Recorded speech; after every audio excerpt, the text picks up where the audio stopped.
Nah, di sini udah disiapin key post sama key post awal dan key post akhirnya sama breakdown-nya. Ini. Kita coba play dulu. Nah, ada key post awalnya di frame 1, key post akhir di frame 17, dan breakdown-nya di frame 9. Nah, kalau dilihat di sini tuh ada yang kayak penggaris ini. Nah, penggaris ini tuh namanya time chart. Time chart ini digunakan untuk menentukan timing dan spacing pada animasi yang akan kita buat kayak gitu. Nah, biasanya si time chart ini dibikinnya sama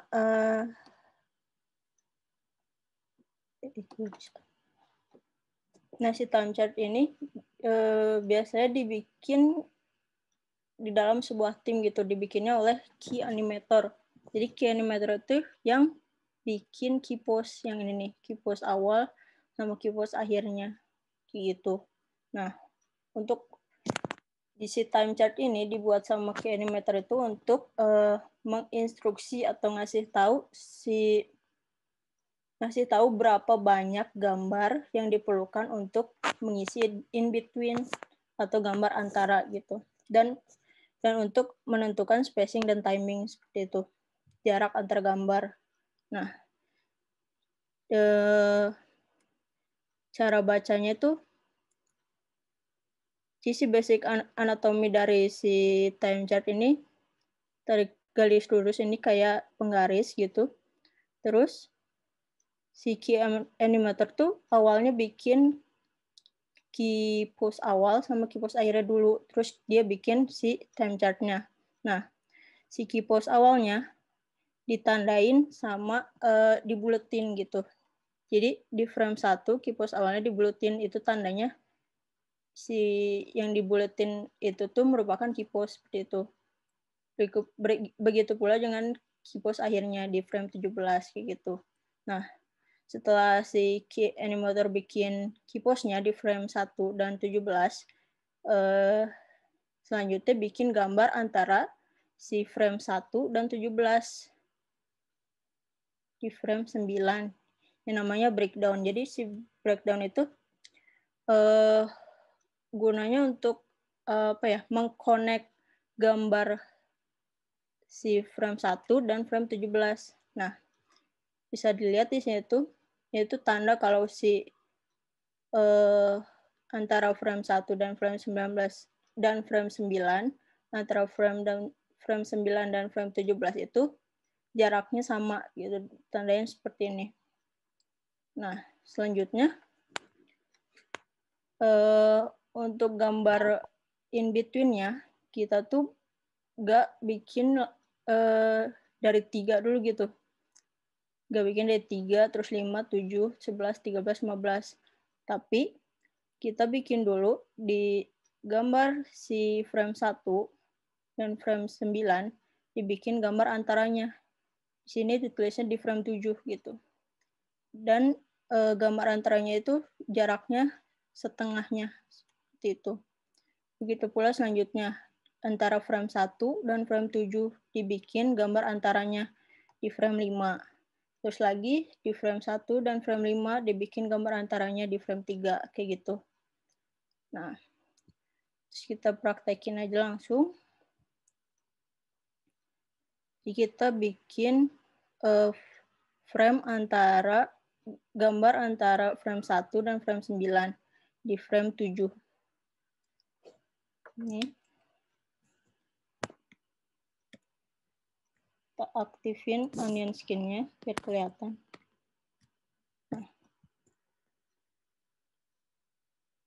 Nah, di frame 7 itu kita bikin gambar antara si frame 1 dan frame 9.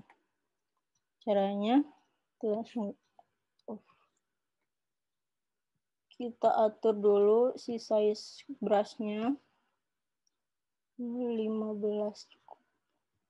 Terus Ini nyalain si animate-nya.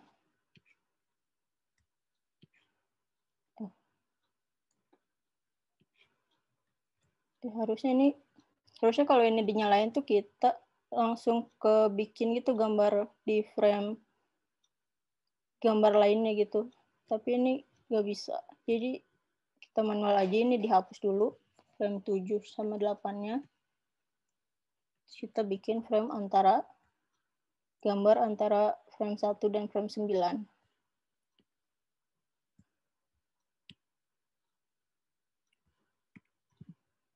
Kita bikin kasar aja dulu.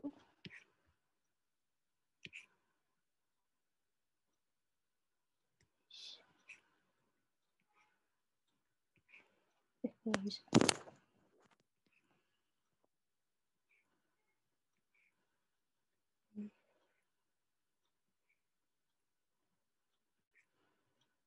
Kita bikin melatih.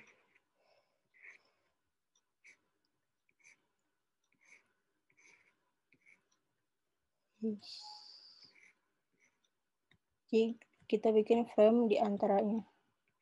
Di antara si gambar ini, yang gambar warna merah sama warna hijau.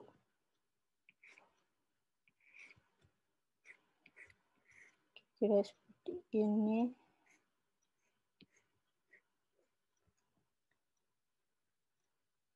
Gambar rough aja dulu. Terus ini.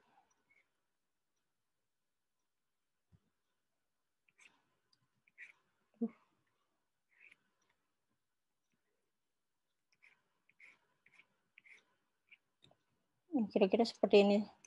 Kita bikin kepalanya aja dulu, terus si frame 7-nya di extend ke frame 8. Jadi kita di animasi ini bikinnya ontus, jadi 2 frame yang diisi oleh satu gambar seperti itu. Kita extend dulu pakai F5.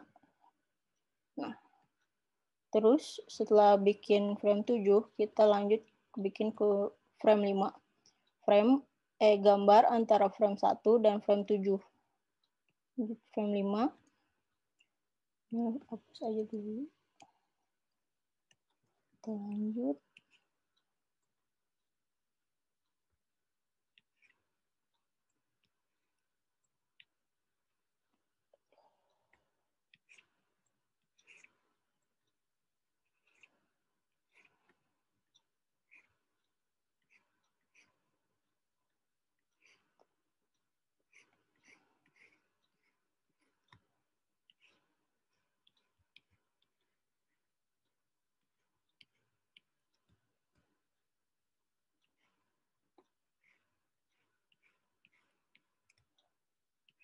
Ini misalkan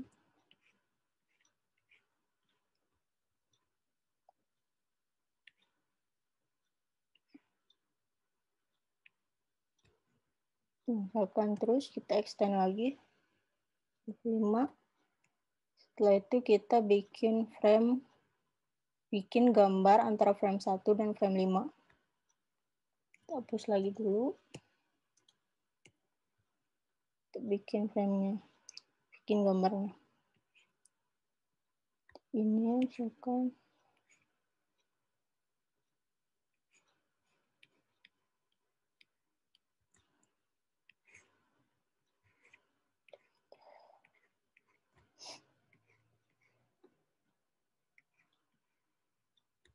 bikin rough-nya aja dulu. Biar kelihatan aja dulu gerakannya seperti apa gitu. Nanti di clean up lagi. Seperti ini.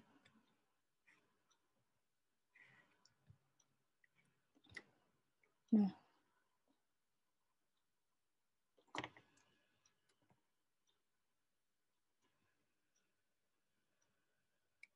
oke.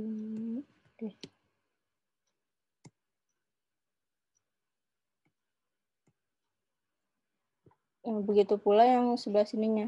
Jadi bikin gambar frame di frame 11, gambar antara frame 9 dan 17, Terus kalau udah bikin gambar di frame 13, selanjutnya terakhir di gambar di frame 15 seperti itu. Nah, itu kalau udah tuh jadinya kayak gini, gambar kasarnya gitu. Kita play.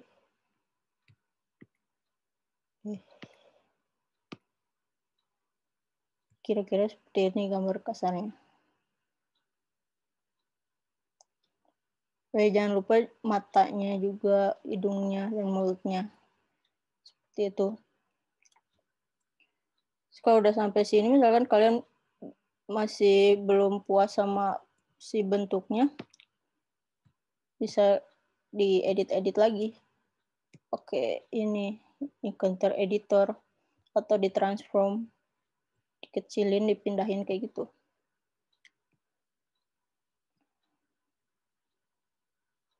Nah, kalau udah sampai sini, tinggal di clean up, dan kalau mau juga bisa diwarnai kayak gitu.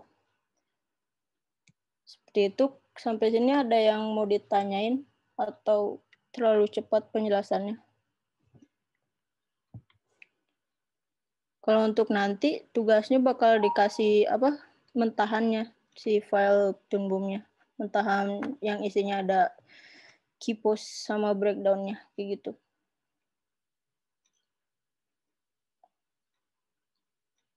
Ada yang mau ditanyain dulu? Izin bertanya, Teh. Ya, kecil sih. Saya Rizky, ingin bertanya. Kan nanti kan katanya tadi kan dapat mentahannya kan untuk pengerjaan tugasnya itu. Untuk tugasnya itu kita membuat sama seperti yang dicontohkan barusan atau bagaimana ya? Iya, jadi kalian bikin in between-nya, gambar antaranya. Oh, Jadi jadi kan disiapin si frame 1, 9 sama 17, kalian bikin frame 3, 5, 7 dan seterusnya. Kayak gitu. oh jadi kami membuat yang selanjutnya begitu ya, Kak ya? Iya. Iya. Oke, terima kasih, Kak. Terus nanti di clean up, jadi dirapihin lagi. Seperti itu.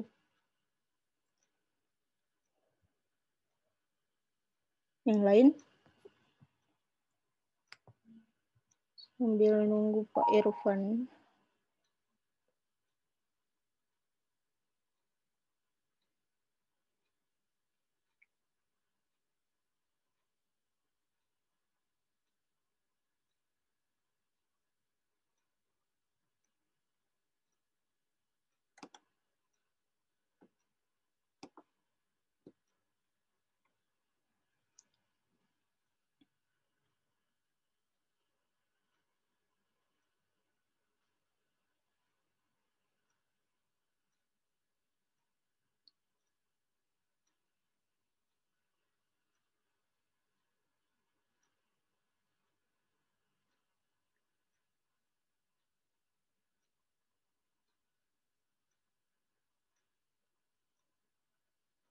Yang lain ada yang mau ditanya lagi?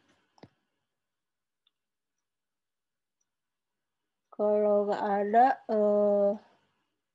aku yang mau nanya deh.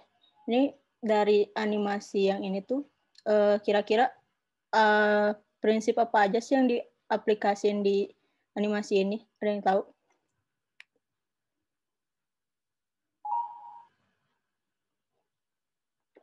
Ada yang tahu nggak? Aku mau mencoba. Iya, Anissa. Ya, jadi kalau untuk pose head turn ini yang paling ketara ada slow in, slow out-nya ya, Kak. Karena di bagian awalnya frame-nya dekat-dekat, kemudian tengah itu jauh, dan di akhir nanti dekat-dekat lagi. Di sini kan seperti yang sempat dijelaskan, gitu, kalau misalkan frame-nya semakin dekat, dia berarti semakin lambat, kalau semakin jauh semakin cepat, lebih begitu, Kak. Mungkin ada sedikit squash and stretch juga ya pada bentuk wajah si kucingnya ini, gitu. Yang lain? Itu aja.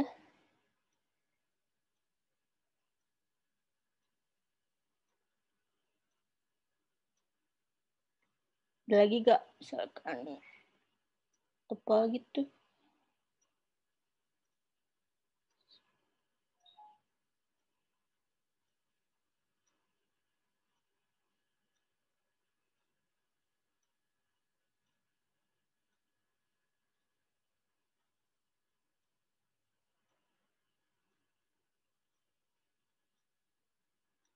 Ada lagi gak yang mau jawab? Iya benar, di sini ada prinsip slow in slow out. Karena betul tadi katanya semakin dekat si spacing, semakin lambat kecepatan si gerakannya gitu. Semakin jauh, semakin cepat gerakannya. Dan juga ada juga prinsip prinsip squash and stretch. Bisa dilihat ketika si kucing ini tuh merem gitu, si mukanya tuh seolah-olah kayak nge-squash gitu. Dan di akhir juga kelihatan seperti nge-stretch gitu pas mau nolehnya kayak gitu. Terus sini juga ada prinsip anticipation ya. Jadi ini juga termasuk antisipasi si frame 9. Dia merem gitu, langsung buka matanya kayak gitu juga termasuk prinsip anticipation. Terus juga mungkin lagi ya. Ini timing juga, prinsip timing. Timingnya dari frame 1 sampai 17 kayak gitu.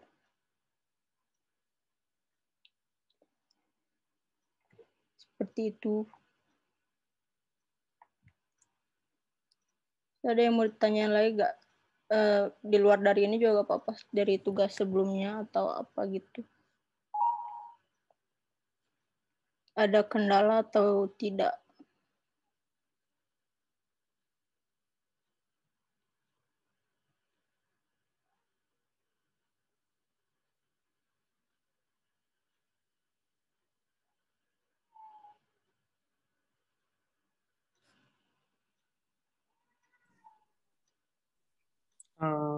Saya izin bertanya. Buat penugasannya itu objeknya boleh beda dari ini nggak? Kalau itu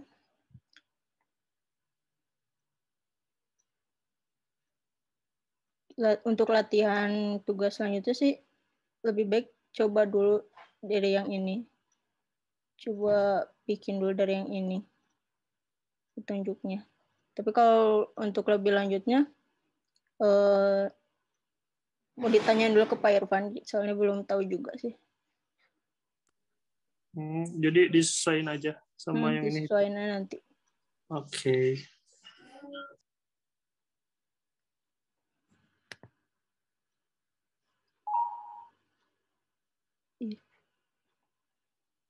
Mau izin bertanya, Kak?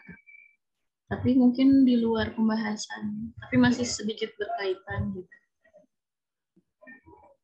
Iya.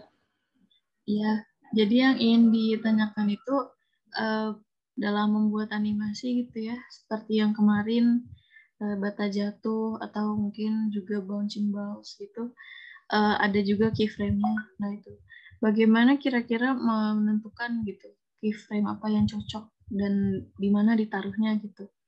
Karena kan kemarin waktu membuat bata jatuh buatnya dus ya, jadi satu gambar untuk 2 frame gitu. Nah itu cara menentukannya keyframe-nya itu bagaimana ya Kak? Antara kayak on ones atau on twos atau on threes kayak gitu. Iya, seperti itu. Itu mah sebenarnya tergantung kamu maunya. Karena kan dari hasil on ones, on twos atau on threes itu bedanya kan di hasilnya, dari kesan pada hasil si animasinya. Kalau mau smooth gitu, jadi bikinnya on ones. Kalau mau ya gak terlalu smooth, gak terlalu kaku juga bikinnya pakai on2. Kalau mau kaku, bikinnya pakai on3 atau on4 atau ya tergantung kamu maunya si hasilnya itu kayak gimana kayak gitu. Tapi disaranin sih biar gak terlalu capek ya on2 aja gitu. Kalau on1 kan harus bikin satu frame, satu gambar gitu. Dan hasilnya juga gak terlalu kaku, gak terlalu smooth kayak gitu sih. Tergantung mau hasilnya seperti apa kayak gitu. Kalau untuk yang bouncing balls kira-kira gimana Kak? Karena kan dia awalnya mungkin pelan, lalu pas jatuh itu cepat ya. Nah itu penentuan harus ditaruh di frame berapa itu bagaimana cara menentukannya ya? Penentuannya tergantung, kan ada prinsip yang namanya straight ahead sama post to post ya. Nah, kalau bouncing ball itu sebenarnya disaraninnya pakai post to post, jadi biar kelihatan si pergerakannya seperti apa jadi kayak gitu. Nah, untuk biar tahu penempatannya, sebenarnya kalau saya sendiri biasanya suka lihat referensinya dulu gitu, lihat video kalau bola ngebouncing itu kayak gimana sih kayak gitu. Terus kita lihat frame by frame-nya, terus kalau apa namanya, kalau bolanya materialnya ini hasilnya seperti ini kayak gitu. Kalau bolanya karet harus ada prinsip squash and stretch-nya. Kalau bola bowling karena bolanya keras jadi karena materialnya keras jadi karakternya juga beda. Jadi kita lihat dulu karakter dari si yang mau kita animasiin gitu. Jadi kita lihat referensinya dulu sih kalau saya pribadi kayak gitu sih. Jadi untuk menentukan kapan gambar akan berubah itu diamati terlebih dahulu gitu ya. Oke.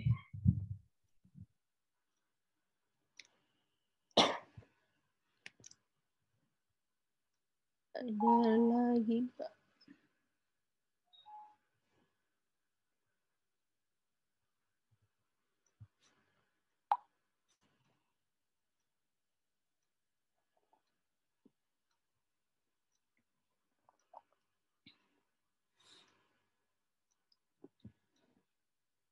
Tapi untuk yang head turn ini udah bisa diikuti ya cara-caranya.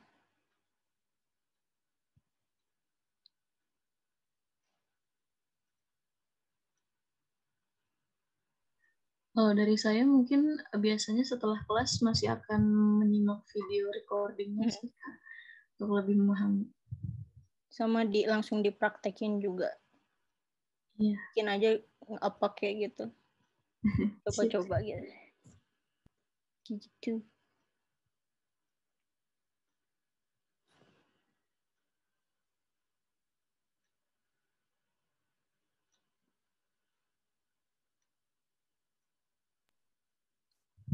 Irfan mana ya?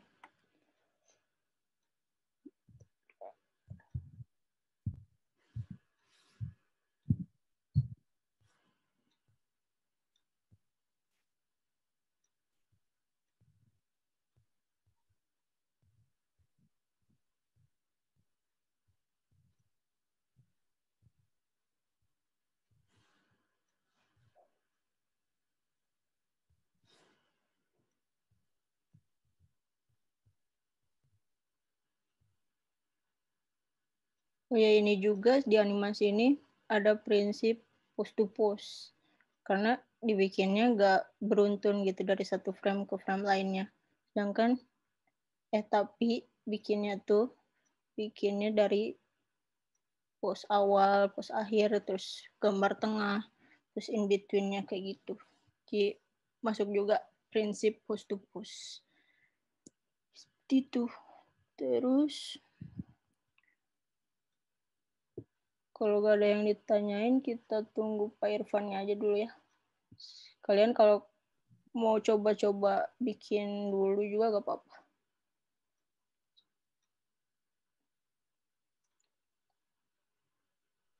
Teh mau nanya. Ya, ini tuh dia mengekspresikan apa Teh? Tadi sempat ketinggalan. Mengekspresikan apa? Ini sih cuman ya basic menoleh aja sih. Cuman biar tahu, oh kalau bikin animasi noleh tuh kayak gini, kayak gitu sih. Lebih ke kayak gitu. Sama ngedip kali. Ya.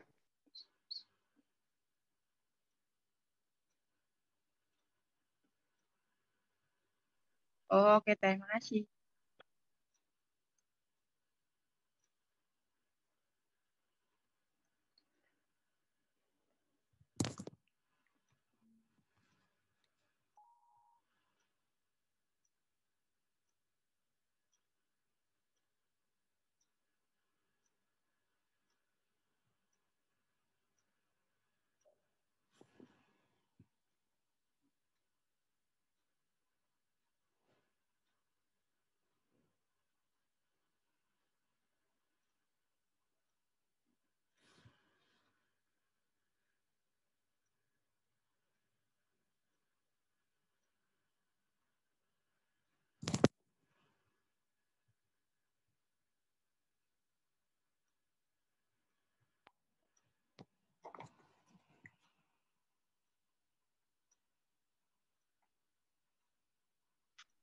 Teh mau nanya lagi.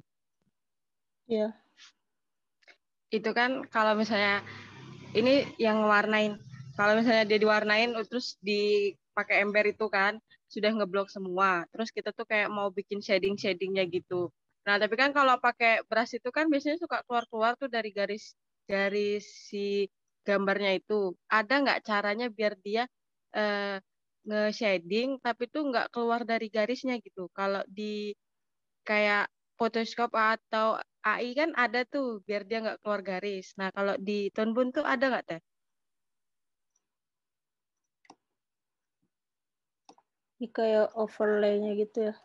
Nah, kalau kan aku ini pakai Tumbum versi 12 ya. Kalau kalian misalkan pakai Tumbum yang versi 17 tuh di sini ada di art layer-nya. Kan ini cuma ada line art sama color. Kalau di Tumbum 17 gitu kalau nggak salah ada si overlay-nya juga. Jadi untuk yang kayak tadi buat shading kayak gitu. Kalau di sini karena gak ada jadi gimana ya ngituinnya jelasinnya. Oh, itu cuman ada di ini ya Teh, di apa? Tonbun yang versi 17. Iya, kalau Soalnya nggak aku salah pernah lihat 17. di YouTube tuh ada yang nge-shading gitu juga, tapi tuh dia nge-shadingnya tuh pakai itu dia tebal, tapi tuh nggak keluar dari garis. Cuman nggak tahu caranya karena kecepatan orangnya. Di sini overlay mana?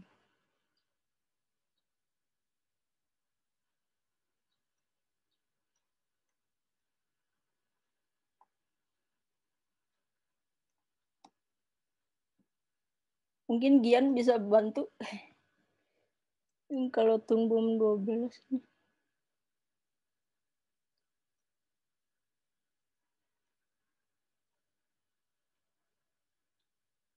Kalau di 17 ini ada layer overlay sama layer apa gitu, satu lagi foreground gitu kalau nggak salah.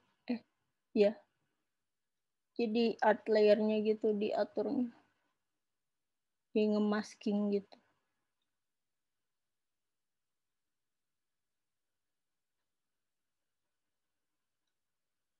Gitu sih.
Tes.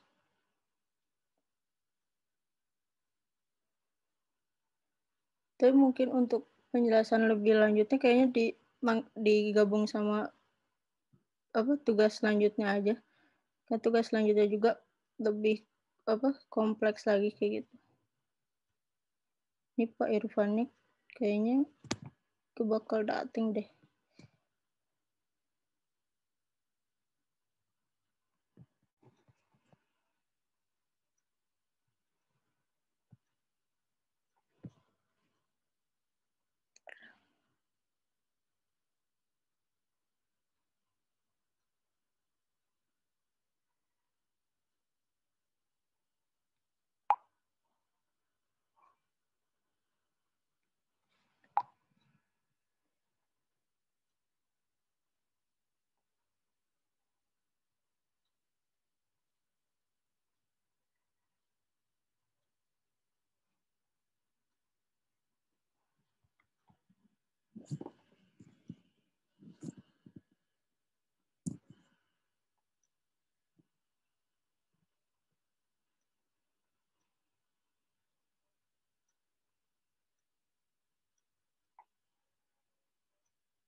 Sambil nunggu Pak Irfan, kita lihat tugas-tugas dulu kali ya.